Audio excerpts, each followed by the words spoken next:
تربیت کے حوالہ سے جو میرے والد گرامی نے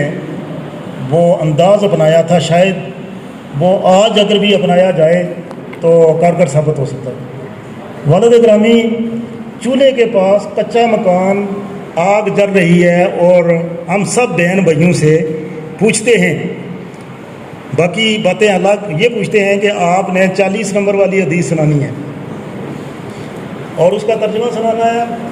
اور پھر کہنا بہن کو کہ آپ نے 35 نمبر والی حدیث سنانی، ترجمہ کے ساتھ گاؤں کے لوگوں کو بھی اور اولاد کو بھی قرآن مجید پڑھایا ہے۔ اور پھر اسی طرح دوسرے بھائی سے پوچھنا کہ آپ نے 15 نمبر والی حدیث سنانی ہے اور اس کا ترجمہ سنا ہے، 14 والی نہیں سنا سکتے تھے۔ ایک تو بات یہ ہے اگر یہ گھر کا ماحول بن جائے۔ دوسری بات یہ ہے کہ girls school, high girls school Manjwal جو ہے، اگر کوئی جانتا ہے، چونکہ وہاں استانیوں نے بھی کام کیا ہے، وہاں لوگوں کی بچیاں بھی پڑھی ہیں، گرلز ہائی سکول منجوال، اس میں 3 کمرے ہمارے ہوتے ہیں۔ ذرا غور کریں، آج کمروں کی بہتات ہے، 3 کمرے ہوتے ہیں، 2 کمرے بچیوں کے لیے وقف ہیں اور 1 کمرے میں ہم رہتے ہیں۔ جب وہ جاتے ہی بچیاں چھٹی ہوتی ہے تو اس کے بعد وہ کمرے ہم اپنے استعمال میں لاتے ہیں۔ یہ تھا ان کا طرز عمل اور خدمت کا جذبہ۔ اب سامعین اکرام، آج کی اس تقریب میں آمد پہ میں عزت مآب ڈاکٹر نثار انصر عبدالی صاحب آپ کا شکر گزار ہوں، گوناگو مصروفیات میں آپ نے وقت دیا، اور میں ایڈیشنل چیف سیکریٹری عزت مآب جناب فیاض علی عباسی صاحب، جو میں سمجھتا ہوں کہ یہ عقیدت اور محبت کی بات ہے، ورنہ اس طرح کے مصروف لوگ جو ہیں اتنا وقت نکالنا بہت ہی مشکل اور ناممکن ہوتا ہے۔ آپ تشریف لائے، ہمارے دل میں آپ نے جگہ بنائی، اللہ تبارک و تعالیٰ اس کی جزائے خیر عطا فرمائے۔ اور اس تقریب میں آمد پہ چونکہ میں اس طرح کا شکریہ ادا نہیں کر پاؤں گا کہ یہاں ایک جناب عباسی صاحب اگر پوچھیں کسی سے بھی کہ یہ لوگ جو بیٹھے ہوئے ہیں یہ کون ہیں،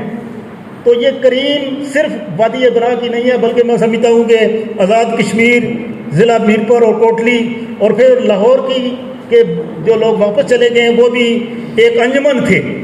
تو ان سب کا شکریہ ادا کرنا میرے بس کی بات نہیں ہے، لیکن میں چونکہ مہمانان گرامی جو دور دراز سے تشریف لائے، اب میں اگر مہمان یہ ہمارے محتسب اعلیٰ ہیں ان کا شکریہ ادا کروں، یہ میرے گھر کے ہیں،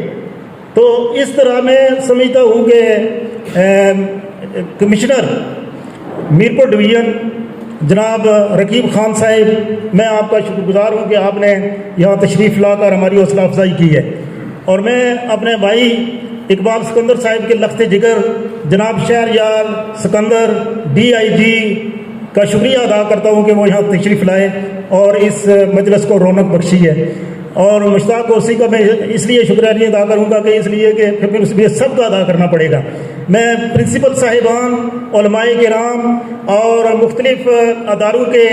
پروفیسر صاحبان، صدر معلمین و معلمات، اور یہاں ایک اور بات بھی آپ کو بتا دوں کہ چونکہ مجھے پتا تھا کہ تعداد زیادہ ہو جائے گی، ہم نے اوپر ایک ہمارا ہال ہے چھوٹا سا، اس میں ہم نے لنک کے ذریعہ سے وہاں لائیو جو ہے یہ پروگرام جو دکھا رہے ہیں، اور جو یہاں تعداد کے اعتبار سے چونکہ وہاں کھڑے ہیں لوگ، لیکن وہاں بھی سہولت موجود ہے، وہاں بھی لوگ اس کو دیکھ رہے ہیں۔ تو اس حوالہ سے میں اللہ تبارک و تعالیٰ کا شکریہ ادا کرتا ہوں کہ اس تعداد میں اتنے لوگوں نے یہاں آ کر ثابت کر دیا ہے کہ یہ لوگ ہم سے محبت کرتے ہیں، اور یہ میرے والد گرامی مولانا محمد اعظم رحمۃ اللہ علیہ سے محبت کرنے والے ہیں، ورنہ اس دور میں کوئی بھی اتنا وقت نہیں دے سکتا۔ میں کوٹلی کے ہمارے اسسٹنٹ کمشنر اور ہمارے عزیز ہی ہیں، اور پھر جناب شاہ صاحب اسسٹنٹ کمشنر پیڈیٹا، اور جملہ جتنے بھی احباب گرامی جو ہیں تشریف لائے، ایک سے ایک بڑھ کر ہیں، میں دل سے ان کی قدر کرتا ہوں اور ان کا شکریہ ادا کرتے ہوئے آپ سے اجازت چاہوں گا۔ اللہ تبارک و تعالیٰ آپ کو جزائے خیر عطا فرمائے۔